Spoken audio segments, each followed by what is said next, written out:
tardes para todos. Buenas tardes a nuestro invitado especial, Sergio. Bienvenido a esta tierra risaraldense, a Pereira. Un gusto estar contigo compartiendo esta tarde. Muchas gracias. Esta amena charla que vamos a tener en estos instantes. Y bueno, primero queremos reconocer y agradecer la asistencia de cada uno de ustedes. Muchas gracias a los empresarios, líderes gremiales y demás instituciones presentes aquí en este encuentro, en este conversatorio que lo hemos pensado muy cercano, justamente, Sergio, para hablar de ciertos temas de país. Una serie de conversatorios que hemos estado teniendo justamente con distintos precandidatos presidenciales como iniciativa del Comité Intergremial de Risaralda en alianza con la Sociedad de Mejoras de Pereira y la Cámara de Comercio de Pereira, a quienes pues agradecemos justamente por ser nuestros aliados en este proceso. Y bueno, Sergio, yo quiero comentarle primero qué es el Comité Intergremial de Risaralda. El Comité Intergremial es una figura que existe a nivel nacional en distintos departamentos y aquí hacen parte, pues lo integran 27 instituciones, dentro de las cuales se encuentran gremios, universidades, distintas instituciones de carácter privado, y somos justamente ese escenario donde desde el sector privado se acompaña el desarrollo económico y social del departamento, acompañando distintas apuestas, proyectos, tanto de las alcaldías como de la gobernación. Entonces, como escenario justamente que representa la institucionalidad privada del departamento de Risaralda, pues hemos decidido hacer tener este tipo de encuentros con los precandidatos con el fin de hablar de nuestra querida Colombia, porque queremos que Colombia tome la mejor decisión en el 2026. Y para hacerlo, pues, el único camino es informarnos, conocerlos, dialogar. Así que hemos estructurado una serie de preguntas que queremos hacerle el día de hoy, Sergio, y queremos iniciar primero por conocer a Sergio Fajardo. ¿Quién es Sergio Fajardo? Que ya fue alcalde de Medellín, gobernador de Antioquia, pero que es un profesor, amante de las matemáticas, también del ciclismo. Que nos cuente primero usted quién es Sergio Fajardo y un poco justamente pues de esa trayectoria política que ha tenido hasta el momento y de esa iniciativa que vuelve otra vez a encenderse de cara a las elecciones del 2026. Bienvenido, Sergio. Muy bien. Muy buenas tardes. Muchas gracias. Discúlpeme todas estas demoras. Esto ha sido pues... pero bueno, aquí estoy, pues ya no lloremos más. Ayer venía en el carro, nos demoramos 5 horas y media de Cali a Pereira, donde debían ser 2 horas y media. Llegué al hotel a las 4:30 de la tarde y la reunión de nosotros era a las 3. Gracias por estar acá, que yo sé que tuvieron que hacer algunos de ustedes un esfuerzo para poder estar aquí reunidos. Y ahora vengo, pero esto sí es por culpa de esta señora aquí, mira, aquí la señalo, es la que me lleva de lado a lado y ella es la responsable de que hayamos llegado tarde. Pero dicho todo eso, bueno, entonces voy pues con la respuesta a esta pregunta. Gracias por hacérmela. Voy a empezar de la forma, digamos, la más profunda de la razón por la que yo estoy aquí físicamente sentado. Yo nací privilegiado en esta sociedad. Mi papá era un arquitecto famoso de la ciudad de Medellín y yo tuve, por el hecho de nacer en la familia en que nací, tuve todas las oportunidades de la vida, todas. Estudié en un colegio muy bueno, después me fui a estudiar matemáticas a la Universidad de los Andes en Bogotá, después hice un doctorado en matemáticas, pero quiero explicar algo que para mí fue muy importante cuando yo entendí ser privilegiado. Y ser privilegiado, yo descubrí algo que es para mí muy importante, y es descubrí que la mayoría de las personas en Colombia, el lugar donde nacen determinan lo que van a poder ser en la vida. La gran mayoría de personas nacen en un contexto y de ahí no salen. Ese contexto determina lo que va a pasar con ellas en la vida. Y para mí ahí está la desigualdad social de nuestro país, que considero algo injusto porque ninguno de nosotros escoge dónde nacer. Entonces, el hecho de que yo haya nacido acá y al lado de mi casa hubiera nacido otro niño con las mismas condiciones, pero en otra familia de clase obrera, la vida nos pone en caminos diferentes. Y siempre, desde que empecé a entender esto, siempre me perturbaba, todavía me perturba, porque ahí están las raíces de las desigualdades en esta sociedad. Y desde muy temprano en la vida que fui entendiendo esto y viendo esto, tuve muy claro que la educación es fundamental para poder enfrentar esas desigualdades. No es lo único, pero es trascendental, crucial, clave para poder transformar las condiciones de desigualdad de esta sociedad. Mi privilegio, ¿en qué lo convertí yo? Escogí lo que yo quería, escogí ser un matemático, un científico, un profesor. Yo no tengo empresa, mis hermanos tienen empresas. Yo no tengo empresas, yo he vivido de mi sueldo toda la vida, tuve una parte de herencia que me tocó a mis papás, pero yo toda la vida he trabajado como profesor, soy profesor en el Instituto Tecnológico de Monterrey, y esa fue la vida que yo escogí, esa es la que yo quiero y vivo de acuerdo a esas condiciones. Ya después, hace 25 años y medio, la historia es larga, pues, pero voy a tratar de simplificar para que no se aburran. Hace 25 años y medio regresé a mi ciudad porque con un grupo de personas de allá de Medellín, ya estaba yendo yo con anticipación, empecé a ir, porque yo regresé de ser doctorado en Estados Unidos, fui profesor allá, pero yo dije, yo me devuelvo, yo voy a vivir es en Colombia, yo no voy a hacer con todas las condiciones científicas que tienen los Estados Unidos, con lo fascinante que era esa vida como científico, yo dije, yo me vuelvo para mi país, o sea, yo no quiero que mis hijos crezcan acá, sino vamos para Colombia, y me devolví, era profesor de matemáticas en la Universidad de los Andes y en la Universidad Nacional. He tenido toda la vida la posibilidad de moverme entre público y privado, conocer las dos partes.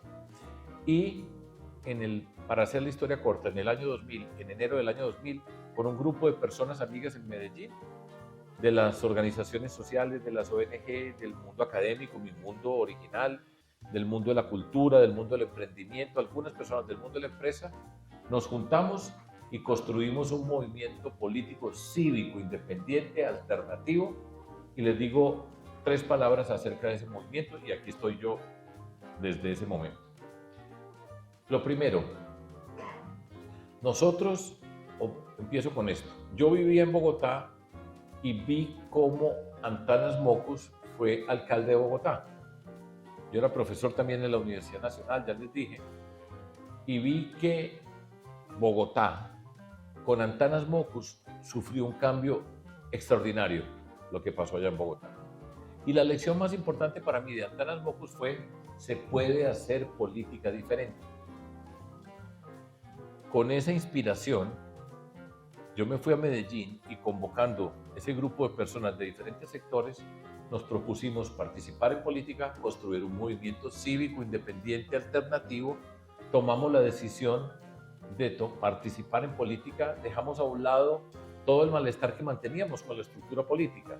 Nosotros ni nos gustaba y estábamos frustrados de ver lo que pasaba con la política en el sentido tradicional, y tomamos la decisión, después de que entendimos esta frase: los políticos toman las decisiones más importantes de nuestra sociedad, gústenos a nosotros o no nos gusten, las van a tomar y las están tomando, y así será. Entonces nosotros nos preocupábamos por la sociedad, nos preocupábamos por Medellín, pero no nos gustaba la política y nos mortificábamos siempre. Y decíamos, hay que hacer esto, pero ¿quién hacía lo que nosotros decíamos hay que?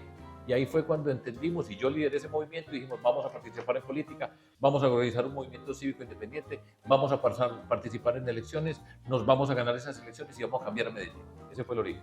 Y aquí voy. Y lo hicimos, y nos atrevimos, y participamos, y construimos una política diferente. Como les dije, distinto, y llegamos al poder. Entonces, no voy a contar mucho más largo, pero ese fue el inicio de todo esto. Primera encuesta donde yo estuve, 0. ¿Qué nos decían cuando empezamos? Que en Medellín pues no es que sea gente muy tonta, ¿no? Entonces nos decían, al principio nos ignoraban. Yo arranqué de candidato a la alcaldía de Medellín. Después decían, qué bueno, jóvenes distintos, refrescan la política. Después, ¿por qué no se retira y me apoya? Y después, cuando ganaron, me llaman y me dicen, mire usted, aquí nosotros le podemos ofrecer estos cargos y estas posiciones para ustedes. Y yo le dije, ustedes lo que no han entendido es que nosotros los vamos a sacar a ustedes de allá. Yo no estamos en política para que nos den unos puestos. Los vamos a sacar porque no nos gusta cómo conducen y nosotros queremos conducir, y los sacamos en la próxima elección, en la siguiente elección. Y ese es el camino que yo he venido recorriendo dentro de la política, de lo público. Ya después candidato a la vicepresidencia con Antanas Mockus, competimos con el de Uribe, como se dice tradicionalmente, que era Juan Manuel Santos. Y nos ganaron. Yo fui candidato a la vicepresidencia, me lesioné, me caí de mi bicicleta, me quebré la cadera. Aquí donde estoy tengo una prótesis acá, pero estoy muy bien. Y nos ganaron. Fue la ola verde. La ola verde fue en su momento un momento importante de la política. Mucha gente tuvo la aspiración, tuvo la ilusión, muchas personas jóvenes. Éramos los dos profesores, los dos alternativos, los dos matemáticos, los dos que habíamos entrado tarde a la política por otro camino muy distinto, éramos nosotros. No lo logramos. Muchas cosas pasan en ese mundo. Y ya después de ser gobernador, empiezo a participar yo como candidato en el 2018.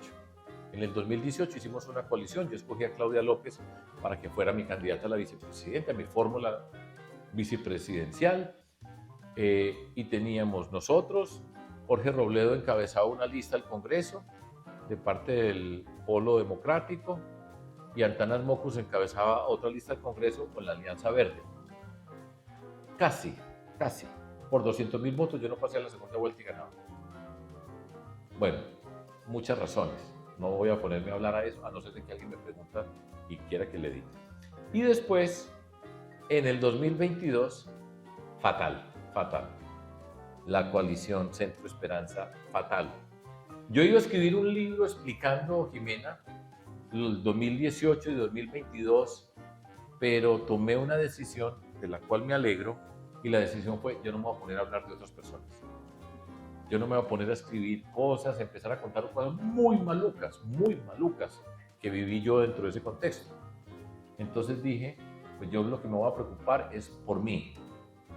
Y entonces yo digo, yo me equivoqué, estaba en el lugar equivocado, perdí la identidad política. Ese es mi razonamiento. Y en lugar de quejarme y de hablar de otros y achacar culpas, pues yo me quedé el tibio, yo. El centro no dice nada, yo. Listo, así es la vida. Y aquí estamos, y vamos punteando las encuestas. ¿Por qué? Pues aprendimos la lección. Yo aprendí la lección. Como les dije, yo soy profesor de liderazgo público en el TEC de Monterrey. Yo vivo de mi trabajo. Yo soy profesor y eso es lo que me gano muy buen sueldo, tengo una posición muy destacada, me contemplan, pero me ha servido a mí para reflexionar mucho acerca de lo que yo aprendí en la vida. Entonces he tenido la oportunidad de revisar y de entender qué fue lo que hicimos, cómo lo hicimos, cuáles son las características del camino que hemos recorrido, con muchos aprendizajes. Entonces para mí ha sido fascinante y es un proceso que me ha servido a mí en términos personales.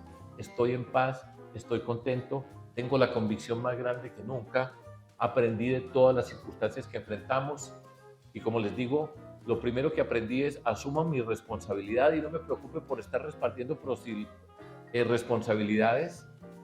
Y entonces, en el año 2023, pues peor no podía estar. Tibio, centro, no dice nada, no sirve para nada, todo era Fajardo. Y en el 2024, encuestas, Fajardo adelante. Y entonces, ¿y de dónde salió este? Entonces hay gente que dice, no, es que eso, él siempre empieza así, pero después se desinfla. Y bueno, pues todo lo del pobre es robado, ¿cierto? Todo lo de uno es robado. Bueno, ya era el tibio, no sirve para nada, pero primero en las encuestas, no es, debe ser por el pelo, yo no sé, alguna cosa tendré.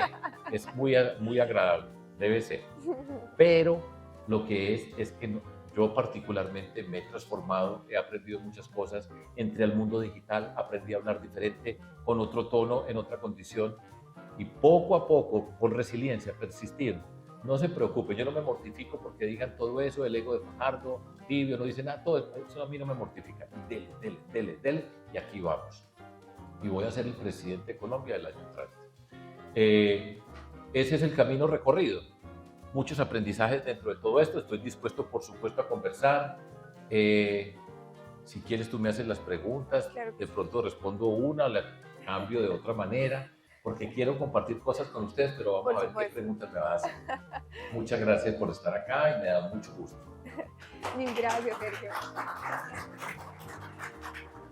Bueno, tenemos una serie de preguntas del corte macroeconómico, luego sectoriales, pero después de esa introducción que nos hace de su historia, Y de ese panorama actual, pues usted está en el eje cafetero, está en Risaralda, en esta tierra tan querida donde no hay forasteros. Cuéntenos qué relación tiene Sergio Fajardo con el eje cafetero, con Risaralda en específico. ¿Cómo ve usted la proyección justamente de esta región? ¿Qué opinión le merece a Sergio Fajardo, Risaralda, Pereira y el eje cafetero? Gracias, Jimena. Voy a contestarte, pero ahora sí es posible. Sí. ¿Me dejan presentar mi visión del país? Claro. En general, no solamente de acá, de esta región. Para allá vamos. Bueno, listo. Entonces, voy a decir lo que digo yo y lo digo honestamente. Aquí, para mí, y hay gente que se ofende por eso, pero para mí somos los mismos. Para mí.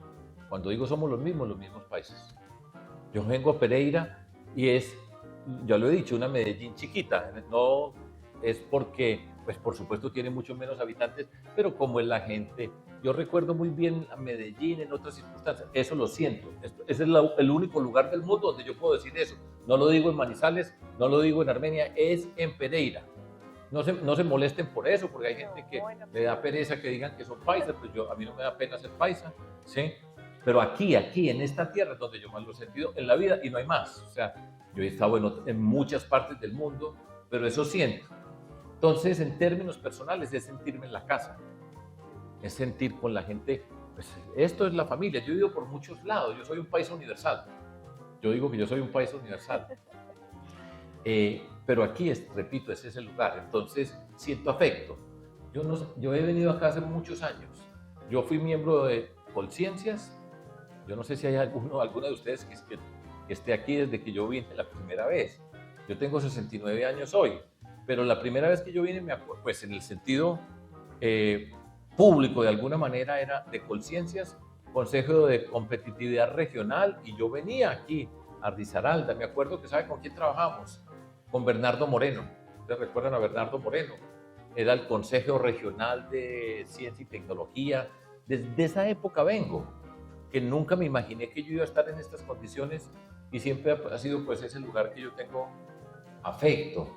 Entonces, los países era muy común, alquile una finca para diciembre.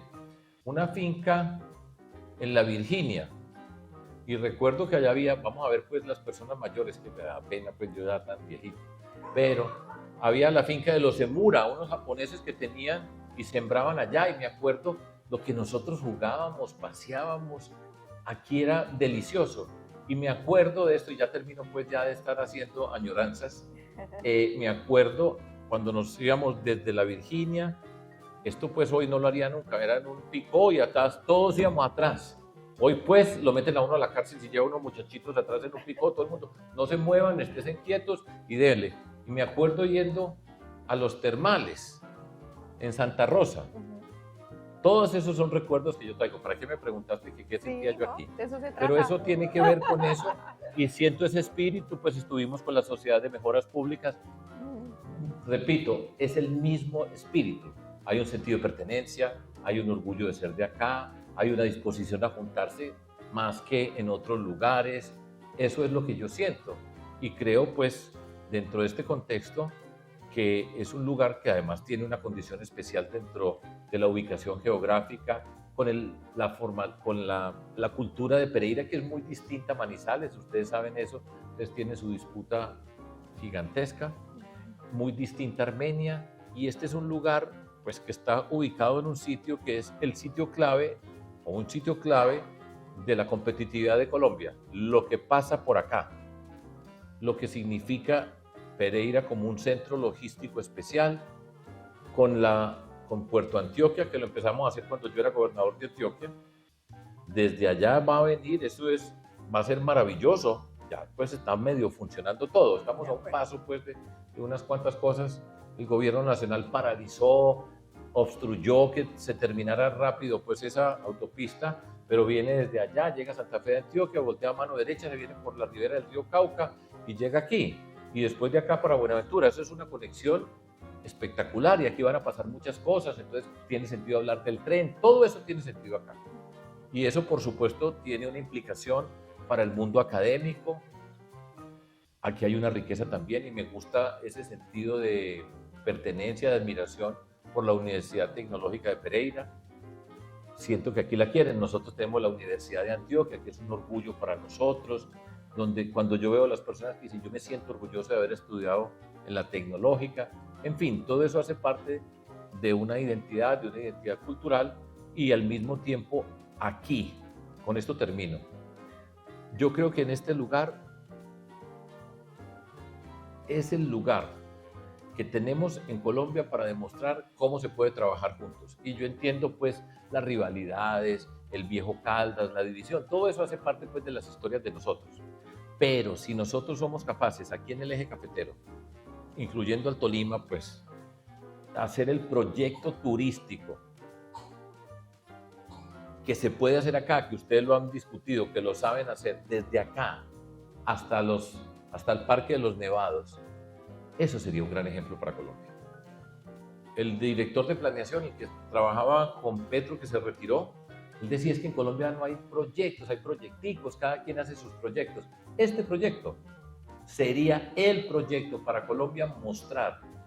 Tenemos que ser capaces de trabajar con todos los departamentos, pero sería una joya para Colombia. Para mí ese es un gran reto, y yo voy a ser presidente, y tengan la certeza de que como presidente, como nación, voy a estar presente, vamos a estar presente para hacerlo realidad.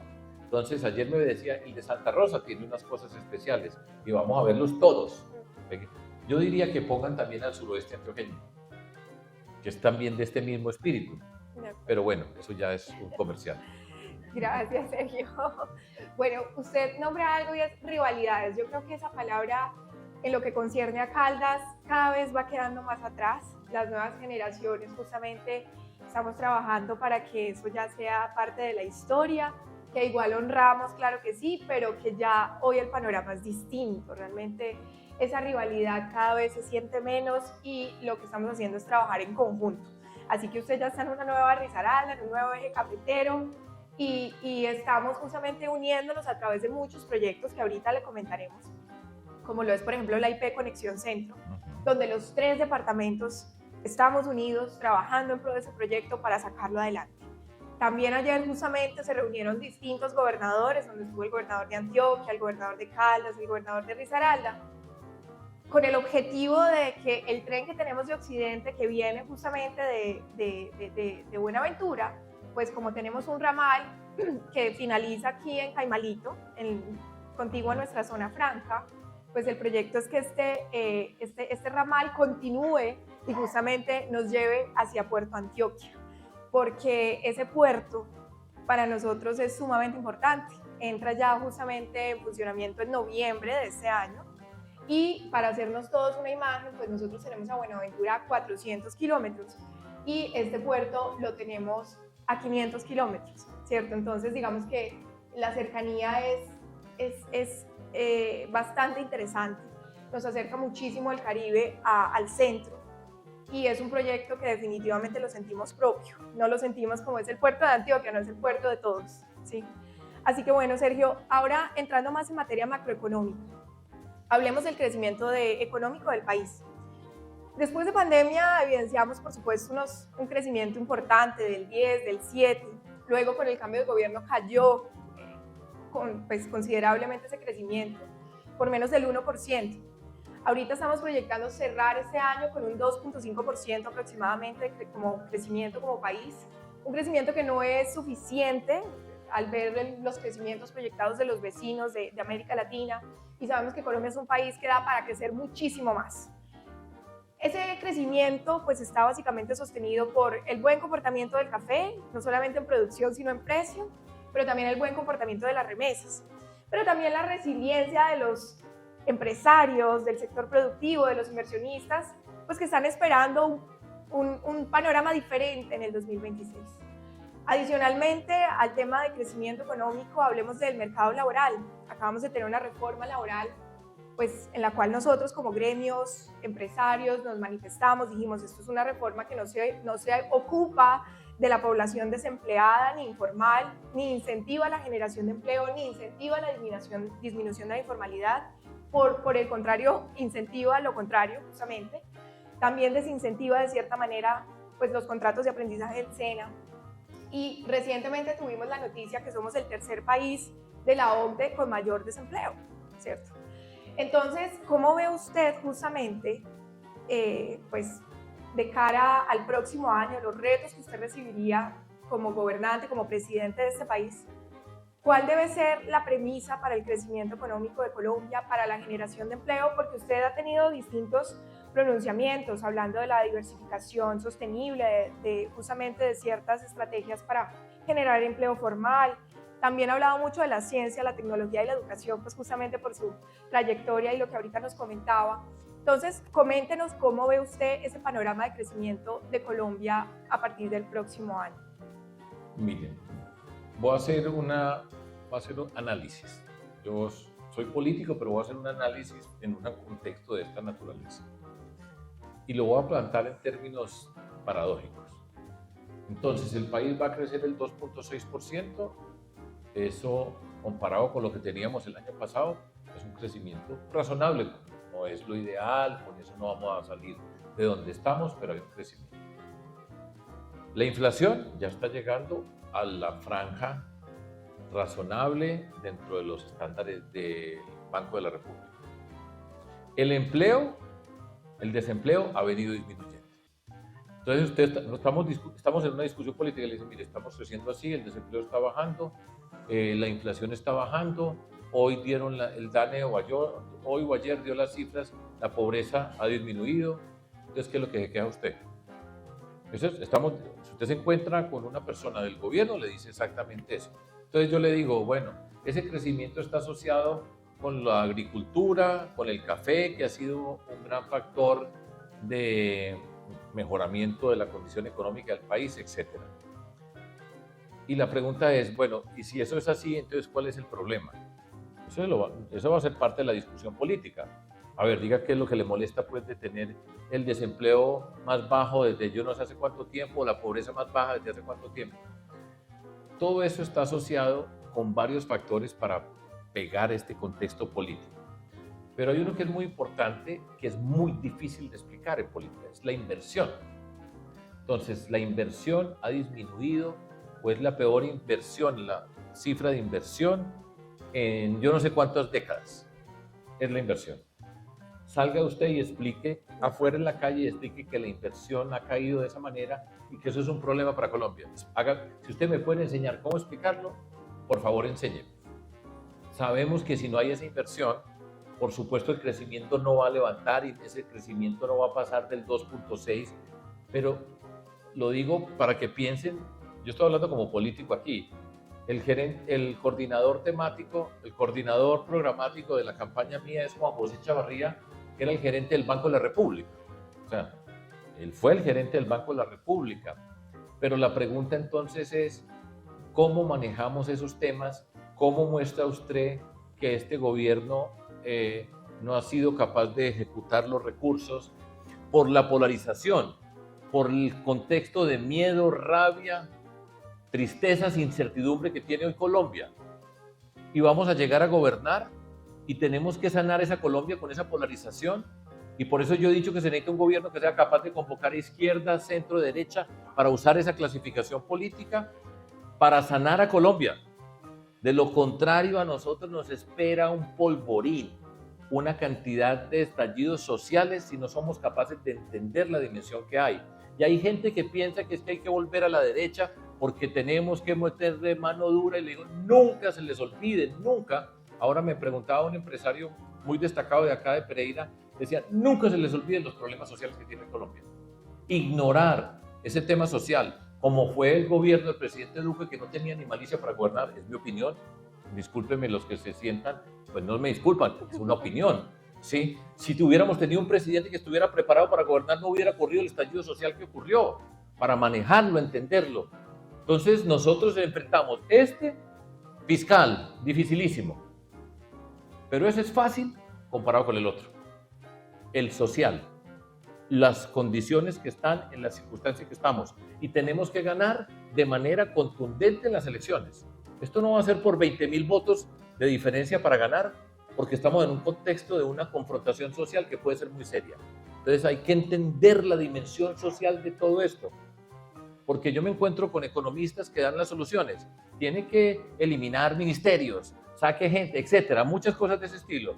Y uno no tiene ni idea del problema social que nosotros tenemos. Eso es muy fácil decirlo, pero tenemos que tener, y ahí es la política, que tenemos que entender los diferentes componentes de la vida de nosotros en sociedad. Esa es mi gran preocupación. Y yo voy a ser el presidente con lo más difícil de lo difícil que nos ha tocado en toda la vida. Y ese es un mensaje que yo quiero. Pueden olvidarse de muchas cosas que les diga. No se les olvide eso. No se les olvide de ninguna manera que aquí hay unas condiciones sociales muy preocupantes y hay que atenderlas. Eso no es ignorando y ahora va a llegar esto y que sí sabe dar chumbimba a todo el mundo. No. Eso que pasó, esto que está visible hoy con el presidente Petro, que no lo hizo él. El estallido social no lo organizó Petro. Y yo me he confrontado con Petro, pero totalmente, y me sigo confrontando. Pero entendamos bien lo que está pasando. En términos políticos y públicos, la responsabilidad que tenemos todos nosotros. Está visible todo ese espectro social, todas esas discusiones. Y hay que entenderlas muy bien. Ese es un reto y por eso digo, hay que convocar izquierda, centro y derecha. Y hay que saber entenderlo y requiere capacidad para gobernar, experiencia para gobernar, sabiduría para gobernar, para convocar personas con experiencia que no se van a asustar con cualquier cosa, que sepan reconstruir la institucionalidad que está deteriorada. Todos esos ministerios están en un problema gigantesco, la cantidad de gente que han echado. Es un reto el que tenemos nosotros. Todas las otras cosas son fáciles. No estoy mamando gallo, estoy hablando muy en serio. Todo lo que me pregunta es fácil comparado con eso. Gracias, Sergio. Yo quisiera justamente aprovechar que usted habla del problema social que hemos venido. Yo creo que es un problema que viene teniendo Colombia casi que desde su existencia, ¿verdad? Pero que ahora se ha hecho mucho más evidente. Y justamente vemos con preocupación los juicios de valor que se han emitido en contra de los empresarios, de los gremios, que justamente han sido víctimas de unos discursos dañinos, grotescos, donde nos han tildado de esclavistas, etcétera, para no mencionar, digamos que esos adjetivos tan peyorativos que han sido emitidos hacia el sector gremial y empresarial. Pero entonces vemos cómo justamente la ANDI, la semana pasada, revela una encuesta que se hizo a las 500 empresas, 500 empresas de Colombia, por supuesto de las de mayor tamaño, y se evaluó cuál fue la inversión social que hicieron estas empresas de manera voluntaria, ¿cierto? Ahí no estamos teniendo en cuenta impuestos, no estamos teniendo en cuenta los parafiscales, solamente la inversión voluntaria que las empresas hicieron de cara, bien sea a sus colaboradores o bien sea a las poblaciones colindantes, etcétera. Y esa inversión de esas 500 empresas estuvo por un valor de 5.8 billones. Óigase bien, 5.8 billones. Eso equivale a un tercio de los subsidios entregados por el gobierno en el 2023. Es ahí cuando vemos que la empresa sí es un actor social. La empresa es un actor distribuidor de la riqueza en Colombia. Pero también la empresa es un aliado justamente pues, para generar bienestar social en los colombianos. Nosotros acá tenemos con mucho orgullo grandes líderes empresariales que se han puesto la bandera justamente de esta bonita ideología, como por ejemplo el capitalismo consciente, de la cual nos habló mucho don Alfredo Hoyos, fundador de Frisbee, cofundador de Frisbee. De hecho, hay un premio que entregan los que originaron, digamos, los originadores del concepto capitalismo consciente, se entrega en Estados Unidos y el premio lleva el nombre de Alfredo Hoyos. Entonces tenemos muchos líderes en Colombia y aquí también en Risaralda que han hablado justamente de esa importancia de que la empresa sea, digamos, que tenga un beneficio, una repartición de sus beneficios con sus colaboradores, que propicie pues el bienestar de sus colaboradores. ¿Cómo ve usted justamente, Sergio, el rol de la empresa? ¿Usted lo ve, digamos que como un socio justamente que usted podría tener como presidente para generar justamente esa distribución de riqueza, para generar bienestar en los colombianos? ¿cuál es el papel que la empresa debería cumplir justamente en ese rol, en ese propósito en conjunto con el gobierno nacional? Porque ahorita lo que estamos viendo es que la empresa ha sido aislada de los discursos técnicos que han tenido, digamos que distintas discusiones a nivel nacional para la aprobación de distintas leyes, que no vamos a entrar ahí en materia, pero adicional a que ha sido aislada, pues como le digo, ha sido rechazada y ha sido bautizada con ciertos términos que no corresponden. ¿Qué opina usted al respecto y cómo ve justamente usted ese trabajo en conjunto con el sector empresarial y gremial? Voy a contestar en dos partes. La primera, en términos políticos. El presidente Petro tiene claro qué es lo que está diciendo y qué es lo que está buscando. Y él está buscando de manera deliberada esa confrontación. Y eso hace parte de su discurso y hace parte de su estrategia para mantener la polarización. ¿La polarización en qué consiste? El mundo se divide en dos, ¿está conmigo o en contra mía? Y cuando el mundo se divide en dos, ¿es amigo o enemigo? Y cuando yo hago esa clasificación, estoy en el lenguaje de la guerra, y el enemigo hay que destruirlo y ahí todo vale. Así cortico, eso es lo que significa la polarización. El presidente Petro es un maestro de la polarización, es un incapaz para la construir, pero es un maestro para destruir, para confrontar y para atacar. Su estrategia es relativamente elemental. Todo esto que tenemos es culpa de Duque, una parte, y no me dejan. Y entonces, ¿quiénes no me dejan? Los ricos, los poderosos, los medios de comunicación, el Congreso de la República, las Cortes, y para rematar, y eso describe el espíritu del presidente Petro, no me dejan los ministros.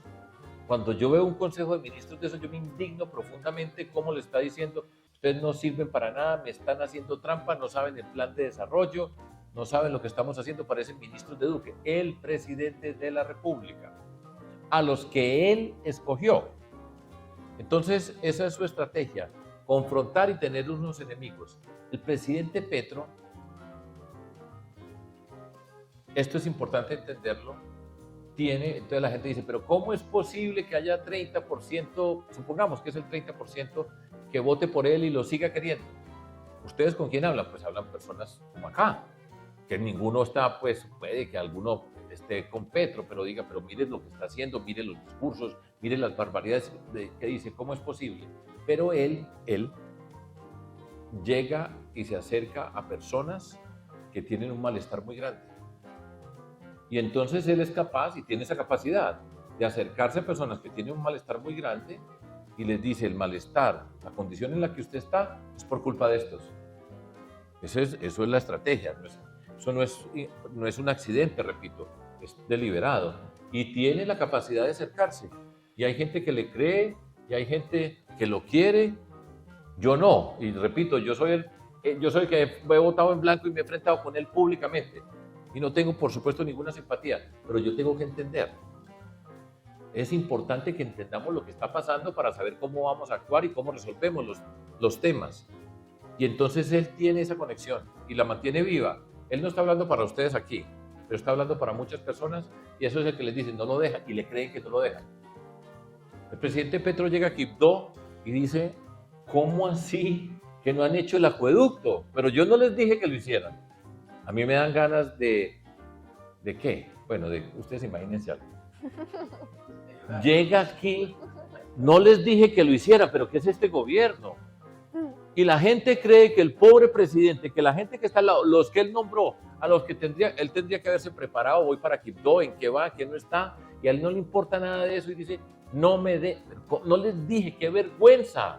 A mí me da mucha vergüenza con ustedes y la gente dice, pobre presidente, y le creen. Entonces tenemos que entender todas esas cosas. En Colombia, por eso es cuando yo digo, aquí hay un tema social profundo. Y cuando se dan esos malestares, cuando esos malestares están ahí y encuentran una persona que se siente, nos está escuchando, nos representa, eso es lo que está pasando. Entonces, por supuesto, siempre que va a decir, los ricos, los empresarios, lo hace de manera deliberada. Cuando dice, ¿Cómo le parece esas autopistas de la prosperidad que son para que los ricos del poblado en Medellín se vayan para la finca en Río Negro? Que no hay nada que ver, ninguna pasa por ahí para nada. Él no tiene problema en decirlo. Y después va y les dice, ¿cómo así que no invierten en el Chocó y ustedes lo que quieren es los blancos paisas? No tiene nada que ver en la vida, ¿cierto? Pero él lo dice, y lo dice a propósito. Y entonces está esperando que los blancos paisas lo sigan, para nada. Pero sí sabe que hay otras personas que le está diciendo, estos hijuetantas son. Y hay que entender eso porque ese resentimiento existe. Ahora daba un ejemplo en esta reunión de Politeia que lo escuché la semana pasada. Yo no sé cuántos acá sepan, pues el mundo de los influencers, el mundo digital, lo que pasa, lo que se hace. Y escuché a uno que es muy famoso, que se llama Levi Rincón. Yo no sé si ustedes lo habrán oído, probablemente ninguno, pero no se preocupen. Entonces, Levi Rincón me ha insultado a mí lo que quiera, pero de hijuetantas no me va. Y lo estaba entrevistando una persona y yo dije, voy a escucharlo. O sea, así me sienta fastidio, yo tengo que ser capaz de escuchar, porque es que yo tengo que entender, es que yo voy para presidente, ¿sí? Y entonces dije, lo voy a escuchar a este señor que me ha insultado, pues lo que quiera, como les digo. Y él dice, es que yo soy un resentido. Yo soy un resentido. Queda un minuto. Voy a soñar con esta mujer. No, cuando diga, veo a María Ángeles, me dijo, me queda un minuto. Eso es lo que... Pero bueno, queda un minuto. Bueno, estamos en viernes final, yo estoy cansado, he ido por todos lados, pero discúlpenme, voy a terminar esta historia de Levi Rincón. Pero yo lo escucho al tipo y diciendo, yo soy un resentido. Y yo grito, porque yo tengo rabia, porque tengo mucho malestar y estos hijuetantas. Y entonces dice, a mi mamá la echaron de Carvajal y yo era el hijo único. Y lo que nos pasó, yo soy un resentido, tengo rabia y vamos a acabar con todos estos hijuetantes. Lo dice él. ¿Yo qué puedo hacer? ¿Ponerme furioso y decirle, el hijuetante de usted? No. Entenderlo. Y eso es lo que nos toca a nosotros. Y cuando yo digo el tema social, lo estoy diciendo por eso. Y entonces, empresarios, empresarias, no se les olvide, voten por quien quieran. Ojalá que voten por mí, pero no se les olvide un solo segundo lo que está pasando. Y hay que entenderlo y eso, entonces por eso Petro les dice eso, yo estoy totalmente en desacuerdo. La forma como yo he trabajado, porque yo he gobernado, que no es tan sencillo, porque es que hay que tener experiencia para gobernar es muy difícil. Es muy difícil gobernar, esto parece que hay un deporte, pues que cualquiera puede gobernar esto, pero es muy difícil. Y la forma como nosotros hemos gobernado, y como yo gobierno y voy a gobernar, lo voy a decir, deme 5 minutos en esto.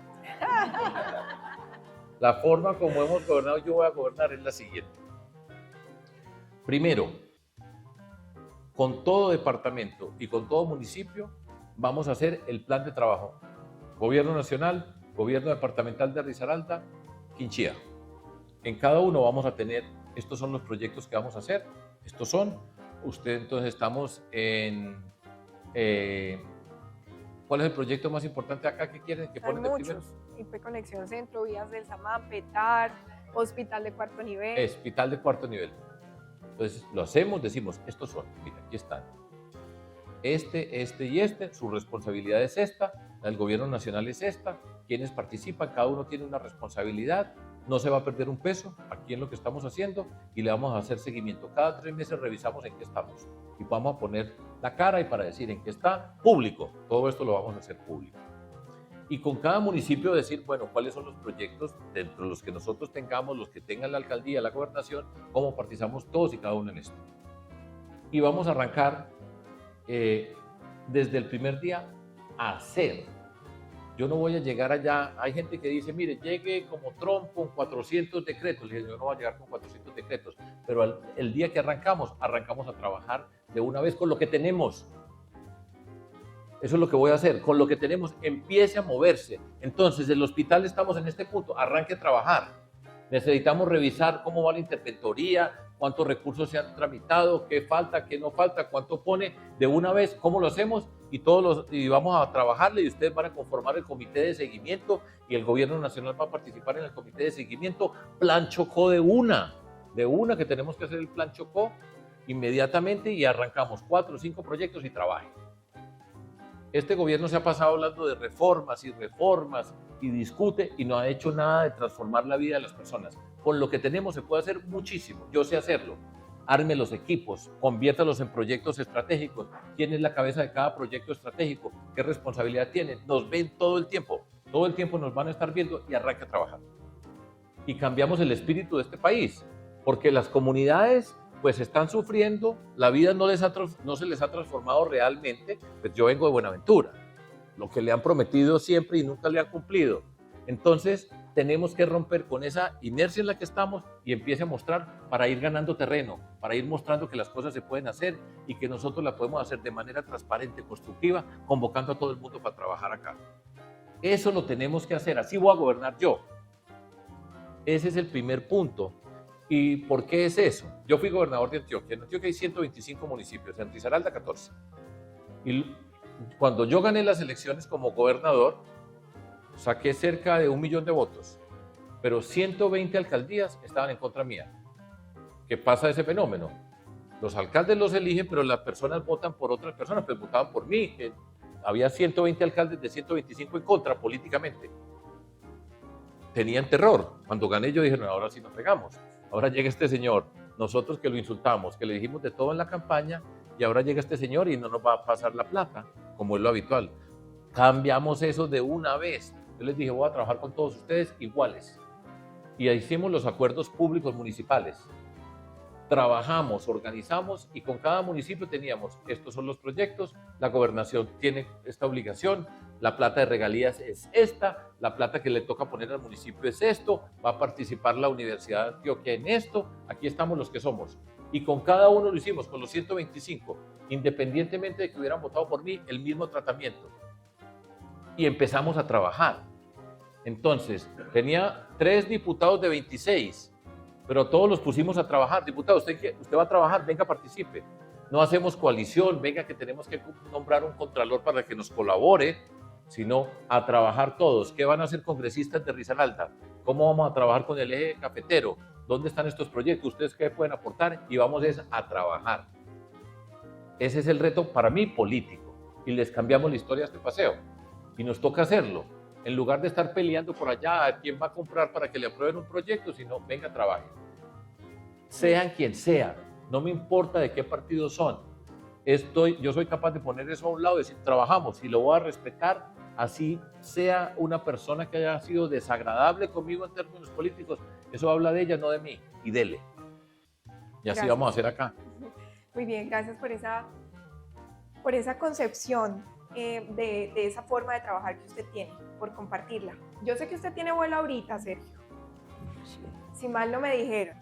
Entonces, todavía falta un poquito. La idea es que nos alcance el tiempo y esto es muy apasionante, yo sé. Y es muy interesante, pero como le digo, tenemos distintos temas que vamos a abordar. Nos faltan por unas 30 preguntas, ¿no? Vamos ahora para el tema de política exterior. Hemos hablado mucho de materia, en materia macroeconómica, del orden nacional, pero ahora vámonos hacia esas relaciones exteriores, que ahora también es un tema de mucha actualidad, porque tenemos, que con Estados Unidos, un gobierno Trump que es altamente proteccionista, altamente apegado a todo lo que concierne su interés nacional.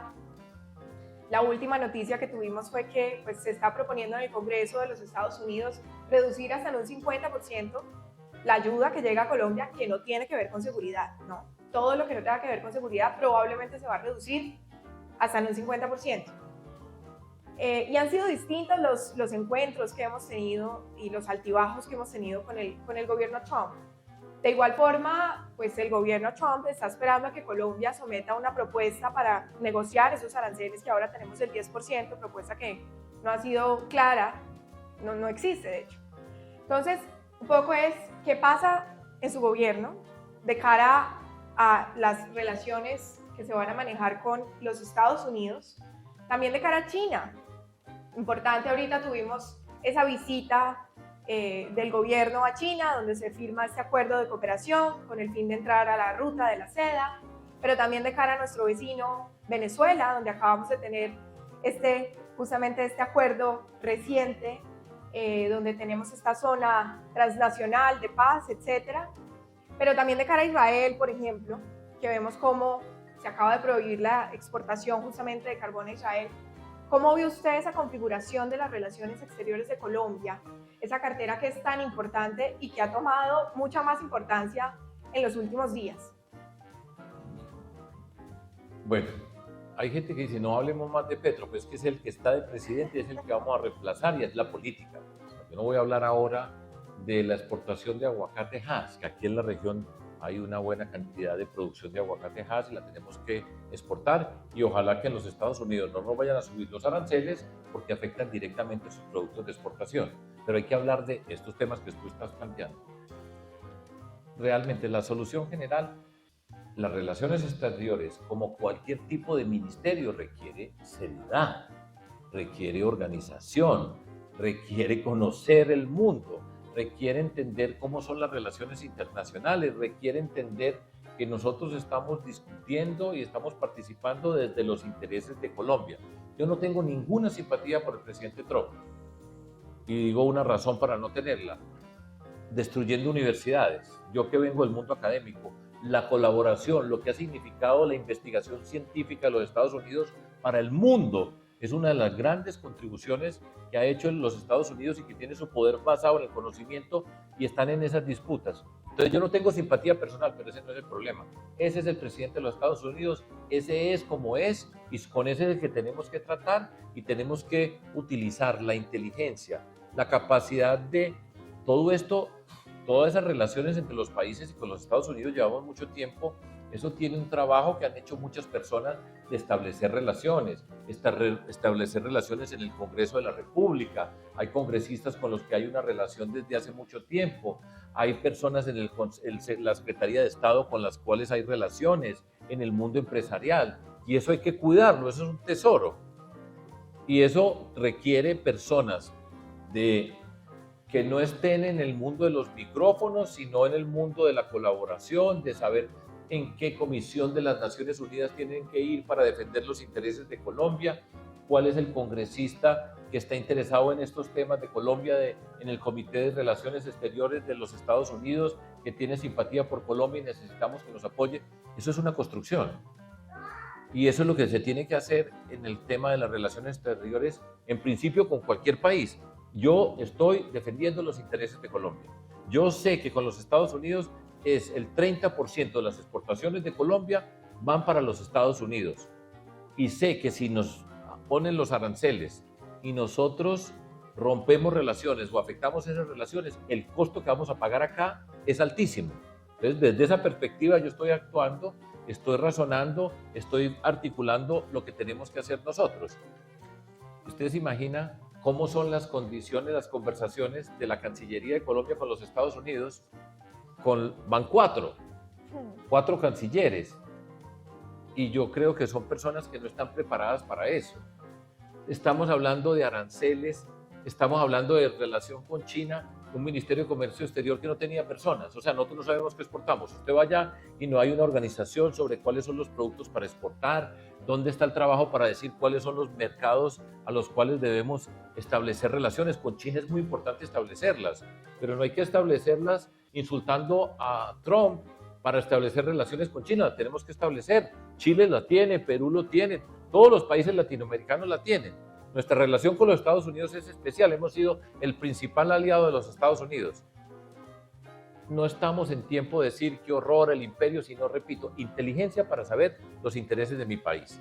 Entonces, nosotros tenemos que tener un superministerio de comercio exterior. ¿Qué exportaciones son las que queremos fomentar? ¿Cómo trabajamos con el INVIMA para que se pueda exportar este aguacate a China, teniendo los requisitos que se tienen? Articule todas las cadenas del sector productivo para poder hacer las exportaciones. En fin, todo eso lo tenemos que hacer, y eso requiere que la Cancillería trabaje con el Ministerio de Comercio Exterior, con diferentes ministerios, articule, arme los equipos, póngalos a trabajar y señale en qué dirección vamos, cuál es la riqueza que tenemos, la canasta que tenemos, cómo empezamos el proceso de diversificación. No tenemos eso. Y la capacidad que hemos tenido está destruida.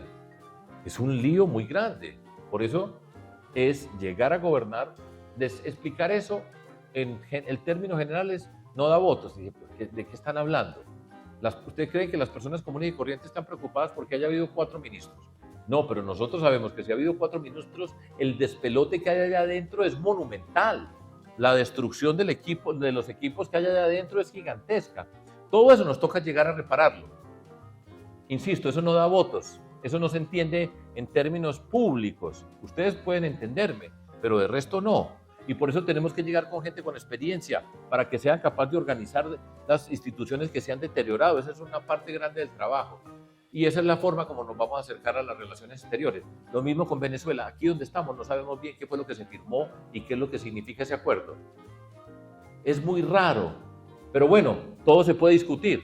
Es obligatorio presentarlo ante el Congreso, explicar qué se hizo, cómo se hizo, pero si el pastor Saade es el que nos está explicando y es el que está explicando las relaciones con Venezuela, estamos en un problema muy serio. Y este país lo manejan hoy el señor Petro, el señor Benedetti y el pastor Saade, y dicen, yo no sé, Dios se apiade de Colombia, que el señor Benedetti va para canciller. Ave María. Pues hay que explicar mucho. Es una locura, es un desorden, es un caos, es un reto a los Estados Unidos. Ya, entonces, que en Estados Unidos dijeron que personas del gobierno del presidente Petro consumía drogas. Yo creo que eso no le corresponde a los Estados Unidos de estarlo diciendo. Yo creo eso, ¿cierto? Pero lo dijeron. Y Benedetti sale diciendo, un burro diciéndole a otro orejón. Y es ese que va a ser canciller. De acuerdo.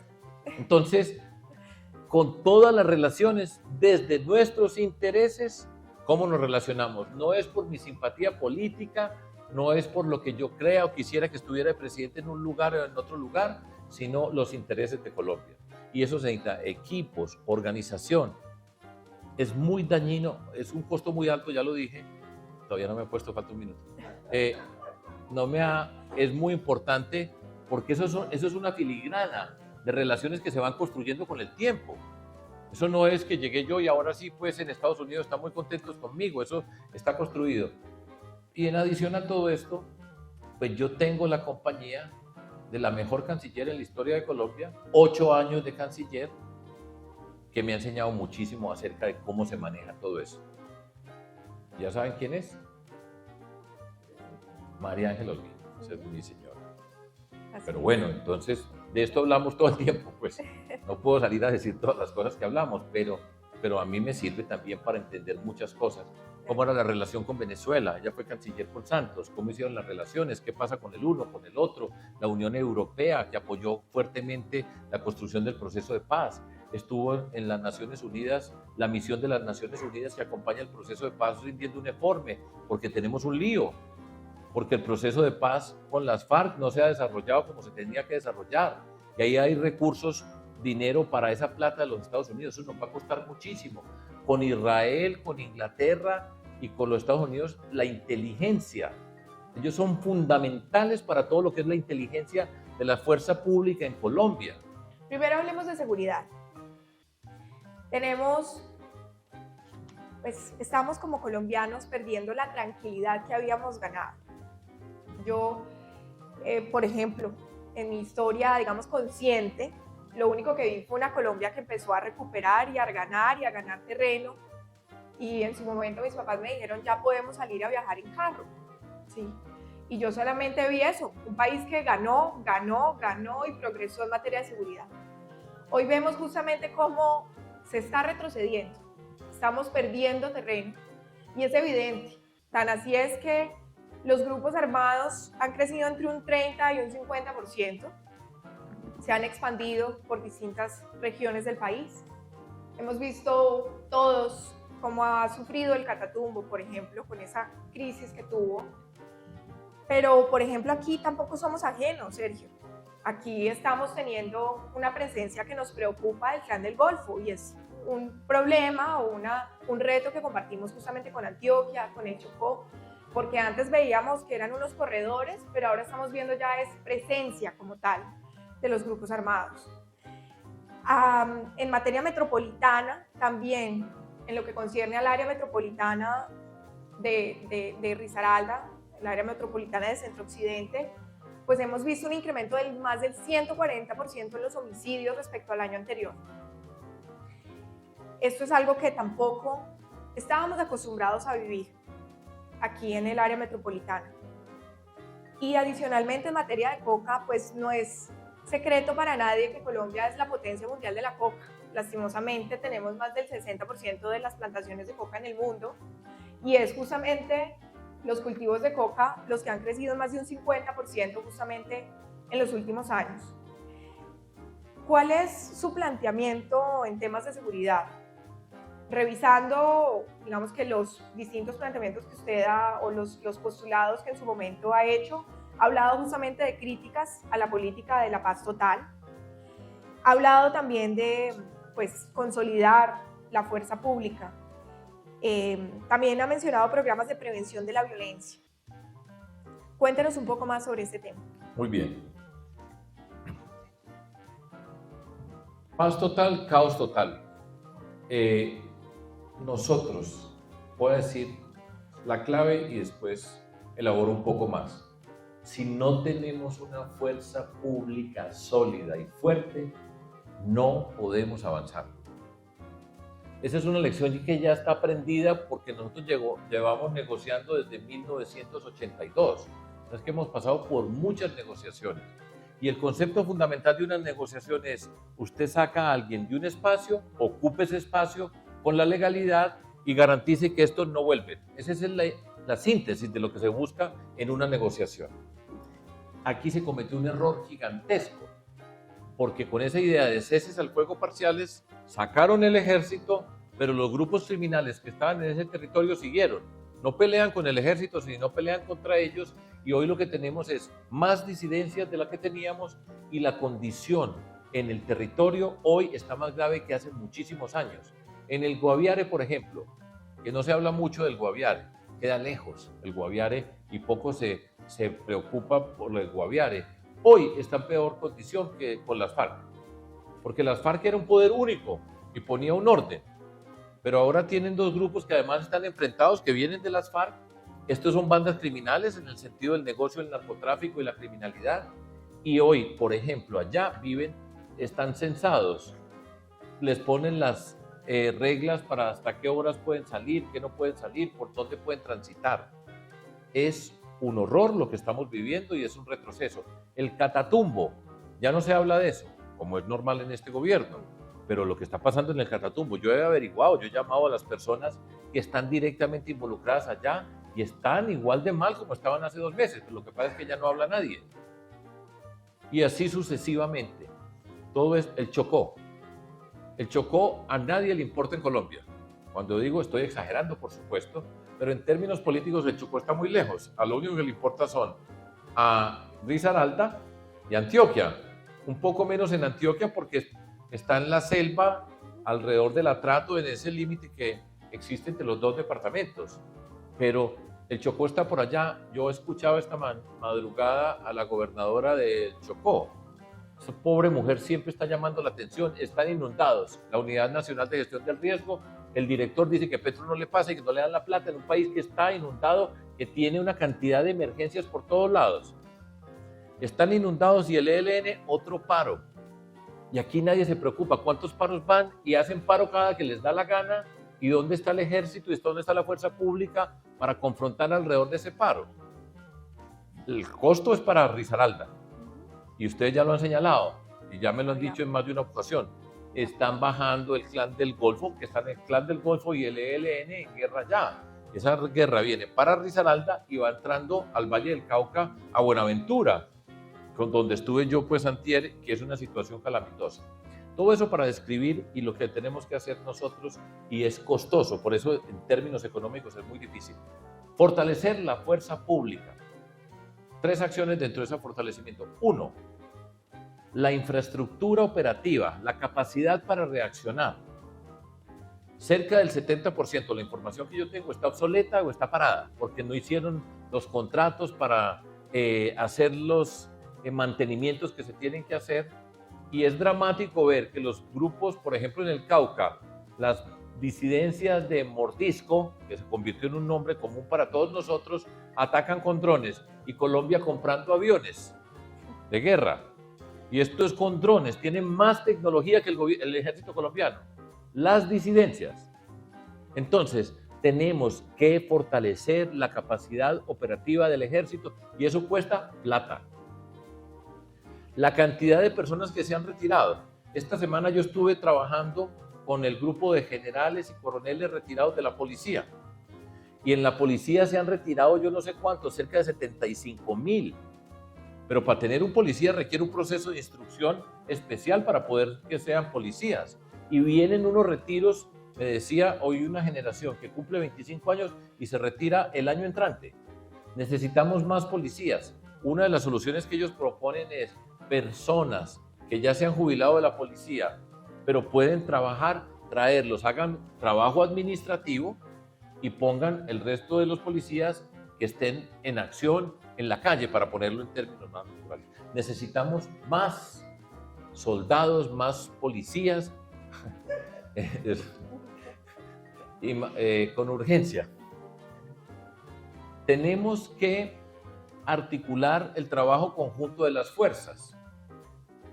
Los mayores éxitos en esa lucha contra las FARC, que era el objetivo principal, que nos tuvo a nosotros en Colombia sometidos durante tanto tiempo, y lo que pasó, y tú ya cuentas, que a ti te tocó cuando ya se podía empezar a viajar. Pero los mayores éxitos fue la posibilidad cuando trabajaban en forma conjunta. Cada fuerza tiene su inteligencia. Todos son celosos. Pero cuando los articulaban con su inteligencia y hacían los comandos de tareas conjuntas y hacían los operativos, era cuando se tenían los mayores éxitos.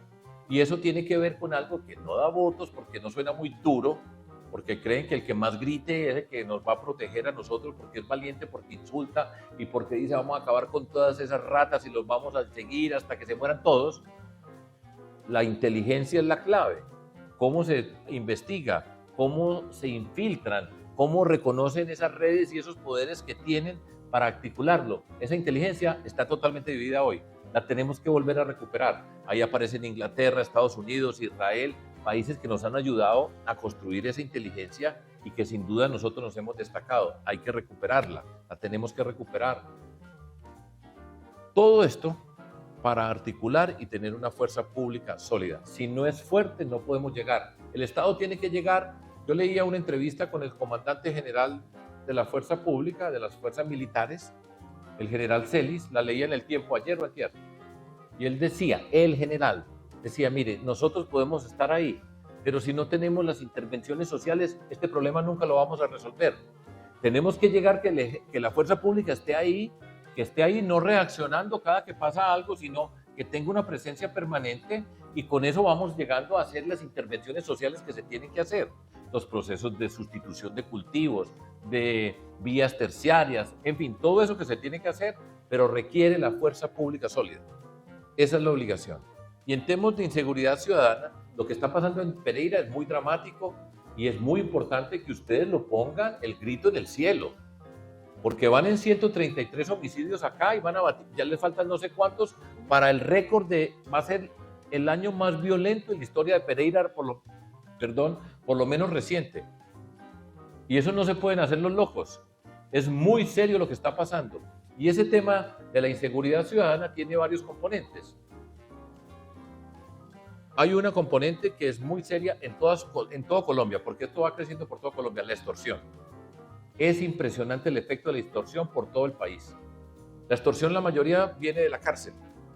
Nosotros tenemos que, cualquiera de nosotros piensa, pero ¿cómo así que de la cárcel? ¿Cómo entran celulares a la cárcel?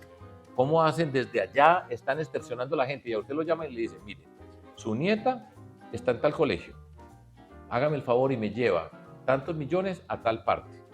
Usted sale para la policía y lo denuncia, mire, me acaban de llamar y me dicen que lleve esto, porque si no, mi nieta está en el colegio y le puede pasar algo. No hay denuncia, hay muy pocas denuncias. Tecnología, con la telefonía móvil, que tienen que participar en la solución, lucha contra la corrupción, el IMPEC allá adentro. Con inteligencia artificial me explicaban esto, con esas llamadas se puede identificar la voz de las personas y puede ir uno directo a decir cuáles son los que están haciendo esas llamadas. Tecnología se necesita enormemente en esta condición. Y para eso están los grupos Gaula, que son los grupos anti-extorsión y antisecuestros. del ejército y de la policía que han sido efectivos, pero tienen que tener la capacidad no de esperar que haya denuncias, porque aquí no denuncia nadie. ¿Cuántos de ustedes denuncian y si han sido extorsionados? Es muy difícil que vayas a denunciar, porque tiene miedo y es natural que tiene miedo. Entonces, si fuera por denuncias, en Colombia no hay extorsión, porque miren las denuncias, pues, ¿cuál delito es este? Pero tiene que ser anticiparlos. Y aquí en Pereira pasa, hay control territorial de bandas.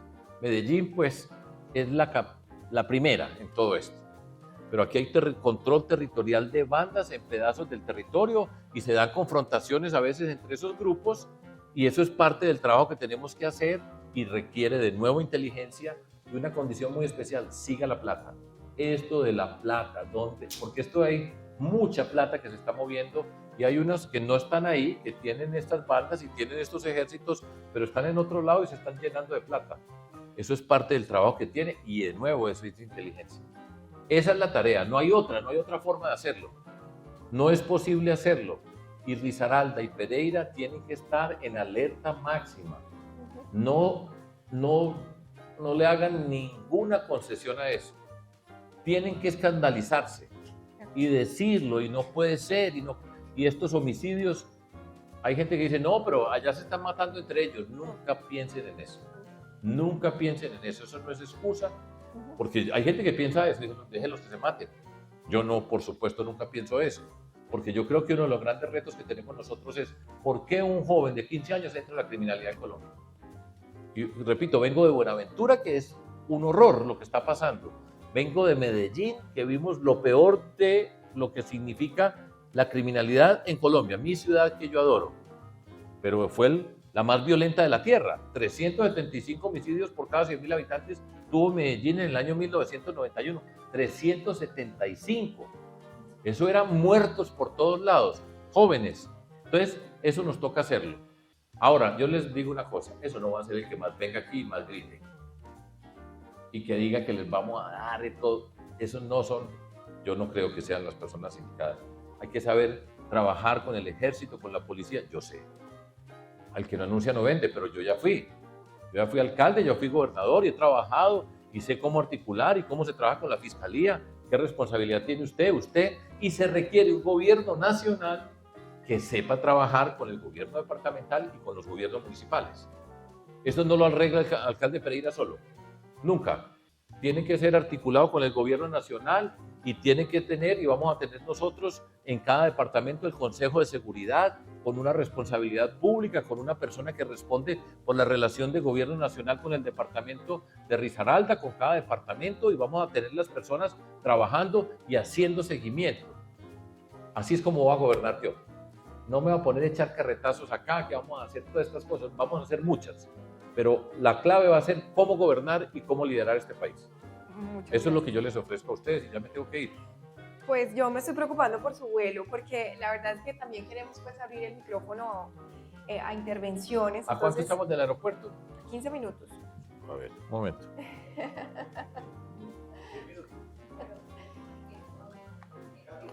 No, pero yo tengo aquí el check-in.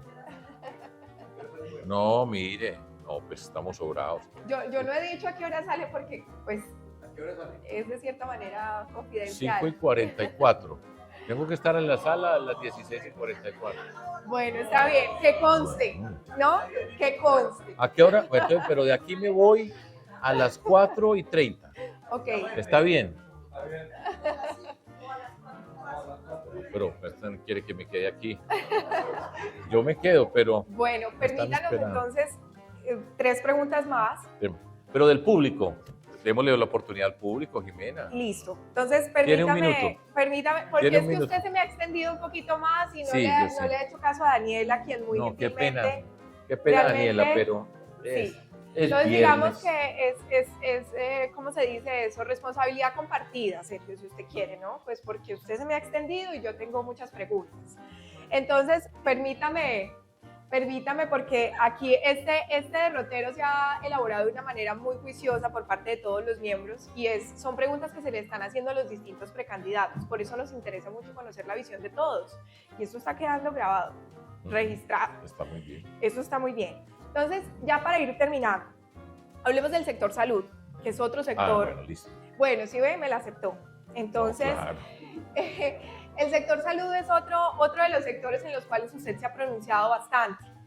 Y iniciamos el año justamente con una discusión donde pues, el incremento justamente de la unidad de pago por capitación pues, del 5.3% que hizo el gobierno pues, fue muy criticado justamente por los gremios, por el sector salud y por los distintos profesionales que de cierta manera fueron un poco excluidos del diálogo para el cálculo de esta UPC. Pero adicional tenemos pues unas deudas importantes. Si bien usted decía que las cifras de cierta manera son inciertas, pues lo que se tiene aproximadamente es que tenemos más de 25 billones adeudados a prestadoras privadas, más de 15 billones adeudados a prestadoras públicas, más de 15.000 servicios que se nos han cerrado en todo el país. Pero adicional tenemos 9 EPS intervenidas por parte del gobierno nacional, las cuales pues siguen aumentando su deuda, distinto a lo que el presidente dice. El presidente dice que están cancelando sus compromisos o pagando sus compromisos, pero la realidad es otra. Pero adicional también dice que el servicio ha mejorado, pero la realidad también es otra. Lo que dicen los usuarios es que pues incrementaron las quejas, etcétera. Entonces, usted ha generado ciertos postulados respecto al sector salud. Usted ha hablado de reestructuración urgente del modelo, ha hablado también de refuerzo de la atención primaria, de un fondo de garantías. Cuéntenos un poco más de estos postulados que usted ha expuesto al respecto. Miren, el problema es muy serio el que tenemos en el tema del sector salud, pero yo voy a decir, el sector salud se tiene que reformar. Teníamos 150 EPS y estamos en 29 y hoy hay 6 que funcionan. O sea, ahí hay un problema y eso han sido todos los gobiernos los que han venido cerrando, cancelando, liquidando EPS porque no han respondido. Entonces no nos equivoquemos también en eso porque uno descalifica porque es Petro y repito, yo soy el contradictor número 1, pero usemos la cabeza para entender qué es lo que vamos a resolver. Entonces, el sistema de salud necesita una reforma. De eso yo no tengo la menor duda. Ahora, ¿qué reforma necesita el sector salud? Y es muy importante que empecemos discutiendo, porque él lo dice todo el tiempo, la corrupción en el sector salud. En el sector salud ha habido mucha corrupción. Mucha corrupción. Mucha plata se ha perdido de los recursos públicos de las personas que necesitan la atención. Entonces, yo siempre digo, empiece luchando contra la corrupción. Voy a dar un ejemplo dramático dentro de todo esto que está asociado con la personalidad del presidente Petro, porque él empieza a decir los corruptos tienen en mente al dueño de Sanitas, que lo insulta todos los días y le dice de todo, que es una EPS que en cierta medida ha sido una buena EPS con las limitaciones que tiene y lo convierte a él, ese es el espíritu de él, lo convierte en el enemigo, lo señala y dice esos son los corruptos y entonces la gente que lo escucha dice es que están llenos de corruptos, hay unos extranjeros que se están robando la plata. Ahora, para ilustrar, y todo esto hay que ilustrarlo, ¿ustedes recuerdan un escándalo grande en el mundo de la salud? Saludcop. ¿Y saben el nombre de la persona asociada con Saludcop? Palacino, que es un apellido muy escaso acá en Colombia. ¿Ustedes saben quién era el abogado de Palacino? Montealegre, el ministro Montealegre, el presidente hablando de los corruptos de la salud y el abogado del corrupto de la salud está al lado de él como ministro de Justicia. Eso. Ahora, ¿cuánta gente entiende esto en el mundo, en Colombia, para ganar yo después de decir esto? Pues muy poquitas, pero eso refleja la forma como maneja todo este tipo de cosas. Ejemplo, vamos a manejar la salud como se va a manejar la salud de los maestros en Colombia. Ese es el modelo. Ese modelo lo maneja el Estado, no depende de nadie, de nada, sino por allá el Estado. Hoy, después de 3 años, todas las maestras y maestros se están quejando del sistema de salud, que está peor porque era un sistema que tenía muchas deficiencias. A mí me tocaba como gobernador en la conversación con los maestros las deficiencias que tenía ese sistema de salud, que es un sistema especial para maestras y maestros.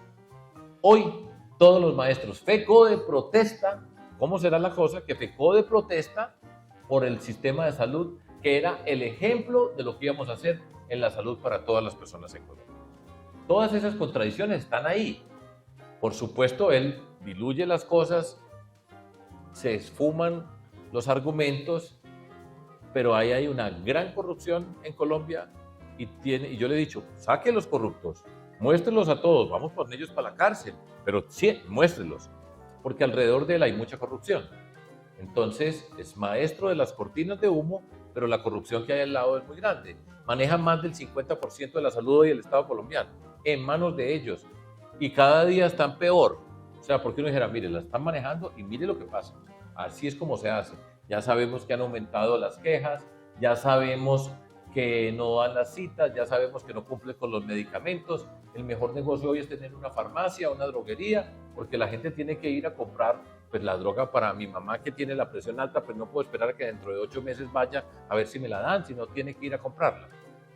Ese es un gran problema para nosotros en Colombia. Entonces yo le he dicho, y se lo decía en esa forma de comunicarnos, que son las redes sociales, le decía, convoque, siente a todos los que participan en el tema de salud, a SEMI, por supuesto, las IPS, la Contraloría General, el Ministerio de Salud, convóquelos a todos y haga unos foros públicos que todo el mundo se vea, pero le decía, pero presidente, prepárese, porque el otro día que salió a hablar de salud no tenía ni malicia de lo que estaba hablando.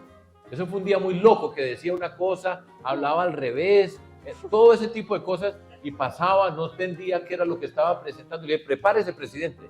Si él prepara esa presentación, se demora 10 minutos. Y ahí tenía a unos señores parados todos al lado, y el uno se cansó y le dijo que tenía problema de ciática, y hablaba, no, es que esto es un reflujo, esto es gástrico. Y loco, el presidente de la República. Le dije, prepárese, hagamos esto público. ASEMI tiene unas cifras, la Contraloría tiene otras cifras, pero nadie sabe cuáles son las cifras. Entonces el presidente dice que son 100 billones. Él dice que son 100 billones. Y les dice a todos los otros malas matemáticas. A mí me dice que yo tengo malas matemáticas. Me ha venido diciendo desde hace tiempos. Y el hombre no tiene ni malicia de matemáticas. Pero no tiene problema en decirlo. Y habla como si fuera Einstein. Pero bueno, primero, contra la corrupción, siente todo el mundo. Tenemos que clarificar esas benditas cifras. La Corte Constitucional le dio la orden de recalcular la UPC y hasta el día de hoy no la ha recalculado. Entonces se inventan una mesa, se sale el uno, se sale el otro y no lo han hecho la obligación que tienen. Tenemos que articular y un tema muy importante es la condición laboral de las personas del sector salud. En la reforma laboral no aparece eso, pero la condición laboral de las personas del sector salud es dramática. La forma de contratación es una obligación con ese sector, formalizar ese trabajo, formalizar bien ese trabajo y tener las garantías de tener un sistema de salud que no nos puede fallar un minuto. Hay muchos héroes en lo que fue la pandemia, porque mal que bien dentro de la pandemia respondieron muchas instituciones, muchas personas. La regionalización. Hay que dividir esto en territorios. Territorios donde usted articule el trabajo de las EPS privadas, las que queden bien sólidas, con la red pública de servicios. Yo fui gobernador, a mí me tocaba trabajar con eso. Como los hospitales, por ejemplo, a una carta de los gobernadores, diciendo, presidente, hay 900 municipios en Colombia en un riesgo de salud gigantesco porque no llegan los recursos al sistema público. No estamos hablando de otras cosas, al sistema público, que se está deteriorando y deteriorando. Por regiones, articular, crear las redes de servicios, tener los diferentes niveles de complejidad organizados de forma tal de que sean accesibles. La forma como se escogen los gerentes de los hospitales públicos. Ahí es donde hay un nido de corrupción grandísimo, porque entonces se convierte en que este señor político es el que tiene los hospitales y pone su gente dentro de todo eso, y la compra de medicamentos y todo lo que ocurra allá, eso es un espacio para la corrupción tremendo. Dobles facturas, cosas que no se van a hacer, en fin, hay todo tipo de corrupción. Articulación, regionalización, dentro de una forma que tenga que ver con sectores donde la epidemiología de esa región es la misma y trabaje de manera articulada público y privado con una regulación muy cuidadosa con las tareas de las secretarías de salud. Esas son tareas que hay que ir haciendo dentro de todo esto. La promoción y la prevención es una urgencia. Eso es cierto. Nosotros tenemos que evitar que toda persona llegue a un hospital directo y de una vez va para alta complejidad. La promoción y la prevención es un filtro que nos permite evitar, reduce costos. Eso bien hecho tendría que eventualmente reducir costos, pero eso toma tiempo. Mientras que nosotros avanzamos con quienes estamos hoy vivos acá, con promoción y prevención, para que eventualmente se reduzcan los costos, toma tiempo, pero es una tarea ineludible. Todo eso se tiene que hacer. A mí, por ejemplo, me molestaba mucho con las EPS, siendo gobernante, porque no hacían bien la promoción y la prevención, y eso hacía parte del trabajo de ellas, no de la Secretaría de Salud. Y la Secretaría de Salud en cada departamento es la que tiene que decir acerca de la promoción y la prevención, porque eso va asociado con el sistema de acueductos y alcantarillados y una cantidad de acciones del Estado que tienen que ver con garantizar unas condiciones básicas de sanidad, por ejemplo, de alimentación, por ejemplo, como parte del programa de promoción y prevención de salud pública. O sea, aquí hay un montón de cosas para hacer. Se pueden hacer bien hechas. Hay que hacerlas, es urgente, pero yo me temo que lo que vamos a recibir es mucho peor de lo que está ahora. No tiene ningún problema. No tiene ningún problema en que esto se deteriore, porque el presidente no está pensando qué país voy a dejar para mi país, sino está pensando en él y qué hizo o no hizo. Para él es irrelevante cómo queda Colombia. Ese no es su problema en la vida. Es qué es lo que significa para él, cuál es su proyecto, que está haciendo política. Pero ese es un nivel crítico. Estamos en cuidados intensivos. Educación, nadie se da cuenta qué pasa o no pasa. Nadie se da cuenta si la calidad de la educación está bien o mal, pero la salud sí se siente y es una obligación, y eso hace parte de los 4 de cuidados intensivos. Ya lo hablamos de la seguridad, la salud, cuántos servicios se han cerrado, tú ya lo has dicho. Hay una cantidad de servicios que están cerrando, personas que no son atendidas. ¿Quiénes? Las más pobres. La mayoría de ustedes tienen medicina prepagada. Yo tengo medicina prepagada, pero para la mayoría de las personas, con todas las limitaciones que tenía nuestro sistema de salud, respondía en términos generales de una manera aceptable. Yo creo que se tiene que mejorar, ya lo dije, se puede mejorar mucho más, pero el daño está muy grande. Bueno, Sergio, muchas gracias. Ya para terminar, una última pregunta, de abrir el micrófono. Usted habló de matemáticas. Sí. Y tenemos más de 70 candidatos, bueno, precandidatos en este momento. ¿Cómo ve usted entonces este panorama y con qué mensaje cerramos este conversatorio? ¿Cómo ve ese panorama, Sergio Fajardo? Y pues me atrevo a preguntarle, ¿vamos por la consulta interpartidista o qué va a pasar allí? Bueno, ya les voy a contestar. Primero, sí, son 75 personas que en este momento, de una forma u otra, han anunciado que quieren ser presidente o presidenta de Colombia, en principio. Yo no sé cuántos hay recogiendo firmas. Yo recogí firmas 2 veces ya. Para mí fue una experiencia muy emocionante recoger a Colombia, y las recogimos con personas voluntarias, no pagando. Porque aquí van a haber muchos que van a tener que pagar, que vale un poco de plata. Yo no sé de dónde van a sacar la plata. Pero además hay mucha gente recogiendo firmas. Ya me dicen, hay personas que tienen oficinas para conseguir firmas y usted paga tanto y se las van a conseguir. Una persona puede firmar para todos, o sea, no es ningún delito firmar en cada consulta, y entonces hay un montón de gente que va a disminuir el desempleo porque están pagando para recoger firmas ahora en esta temporada.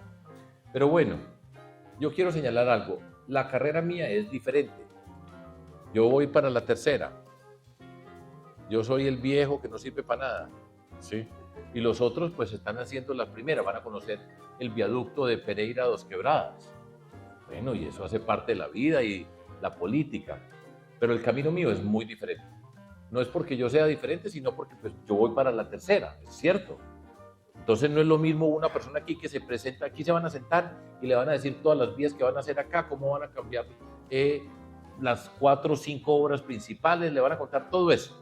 Pero yo le estoy hablando como presidente, o sea, yo le estoy diciendo, mire, yo me voy a sentar allá y esto es lo que yo tengo que lidiar y lo voy a trabajar de esta manera, y de esta manera tiene que ver con mi experiencia, este es el camino que vamos a recorrer y esto es lo que vamos a hacer. Yo no le estoy metiendo carreta acá. Entonces, mi camino es diferente. Primera observación. Hay gente que dice, júntense, júntense todos, júntense para estar contra Petro. Yo digo, gran error político. Pretender que se juntan todos para Petro es ideal. Y mírenlo, ahí están todos, esos son los de los empresarios, mírenlos, esos son los que yo me tengo que enfrentar, los que no me dejan, y allá están detrás unidos contra mí. Yo pienso que es un gran error político. El camino político mío es diferente. Yo vengo de un movimiento cívico, independiente, alternativo. Así llegamos al poder. Y yo crecí dentro de ese mundo. Cada uno de nosotros tiene una historia de vida. Y hay personas que crecieron dentro del Partido Liberal bajo circunstancias normales en la vida. Yo debería haber sido del Partido Liberal. Mi papá me decía, métase al Partido Liberal, mijo, para que ustedes, los jóvenes, con ideas y con energía, lo cambien. Yo dije, no, papá, no pegues. Eso no va a pasar en la vida. Pero este camino que yo estoy recorriendo es diferente. Como les dije, en 2023, peor no podía ser. Tibio, centro, no dice nada. Me faltan estas para gobernar, porque aquí se necesitan es machos o valientes, hombres o mujeres bien valientes, bien fuertes, y Fajardo no es valiente, no es fuerte. Bueno, listo, es la vida. Y vamos adelante en las encuestas. Como les dije, yo he aprendido varias cosas. Estoy hablando diferente, en otro tono, ciertas cosas. Lo tengo claro y he aprendido. Eso es parte de entender muchas cosas que pasan en este mundo. Entonces, ¿ya Claudia López pasó por acá? Sí. ¿En esta misma silla? No, Ah, en otro escenario, pero sí. bueno, no, porque me estaba sintiendo como raro.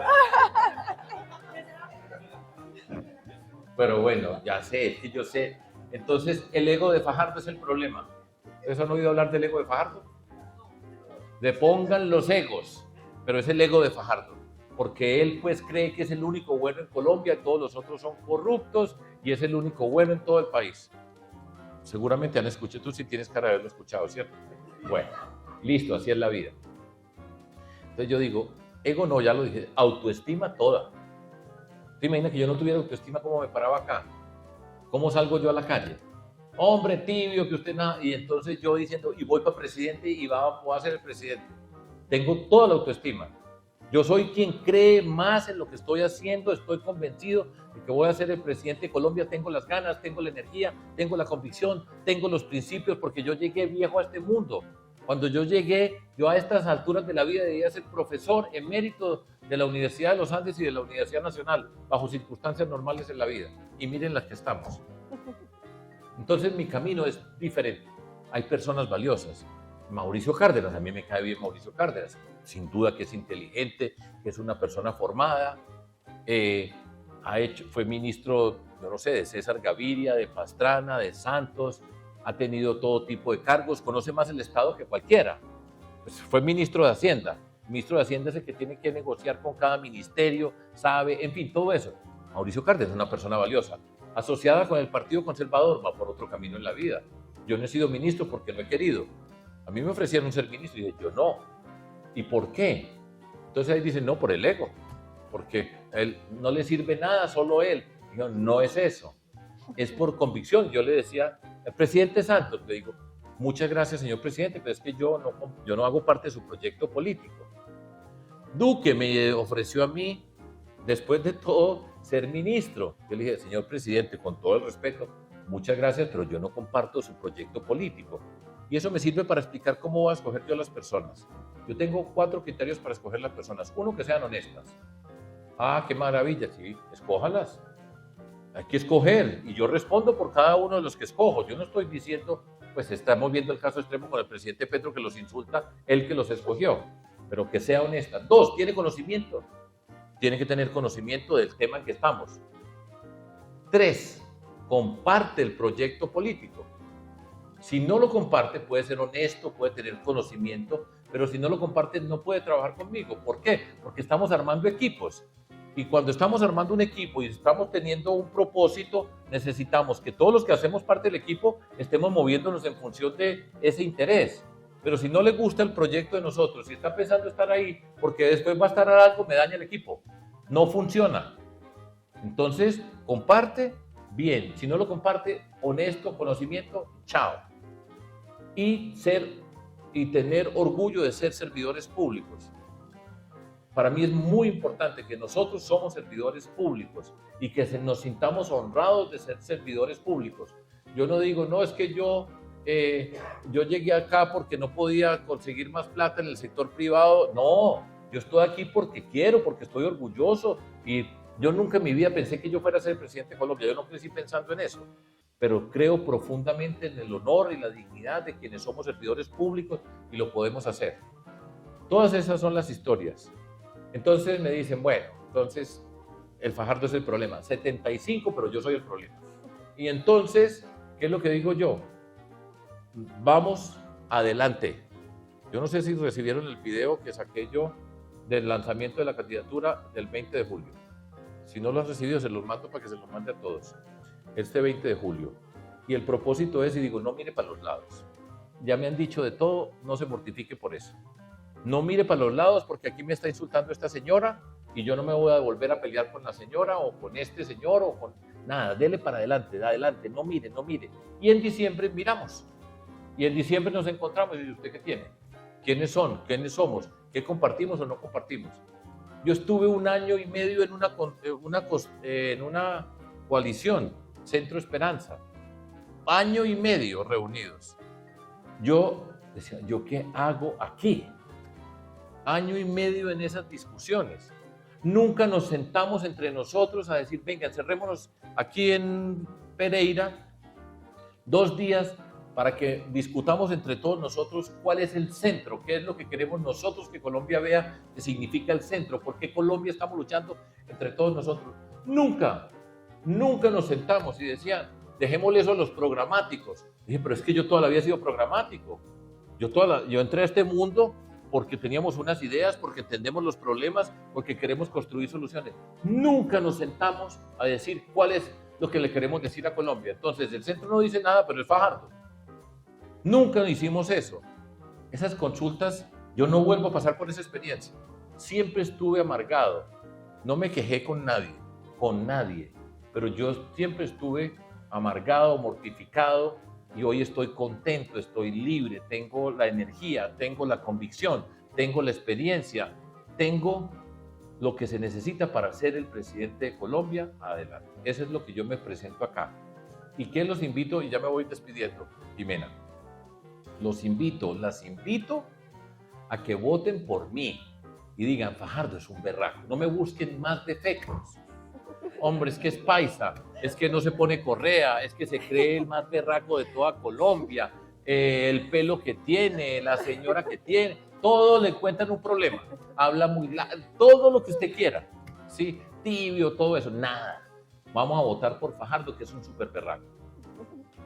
Y tenemos que ganar de manera contundente. Esa es la invitación que yo les hago. Hay 75 para escoger. Pues por supuesto, cada quien puede escoger, naturalmente, pero el reto político es ese, por eso estoy yo aquí sentado. Eso es lo que yo les quiero decir, les comparto. Repito, estamos en viernes, ya está una jornada larga, ya llevo bastante rato andando por todos lados y hablando. Les agradezco que me hayan escuchado, la atención, lo hago informalmente, pero me siento cómodo, contento con ustedes. Por eso les digo, ¿usted cómo se siente aquí? Pues como en mi casa, con gente con la que yo comparto todos los días. En otras partes se oye raro, pero aquí es con paisas, como somos nosotros, diciéndole en estos términos. Les doy muchas gracias. Seguro que vamos a tener después, más adelante. Es que esto empezó muy temprano. Entonces imaginen que están haciendo ahora debates con paneles, con precandidatos. Hoy, eso empieza, es que falta mucho rato. En el año entrante, en los 3 primeros meses, con todos los del eje cafetero, se arma un gran debate acerca de qué es lo que significa para el eje, cuáles son las propuestas elaboradas, todo ese tipo de cosas van a pasar, por supuesto. Pero este es un buen calentamiento. Y este es un buen mensaje que les quiero dejar yo a ustedes. Muchas gracias y no sigo molestando más. Que estén muy bien. Gracias, Sergio.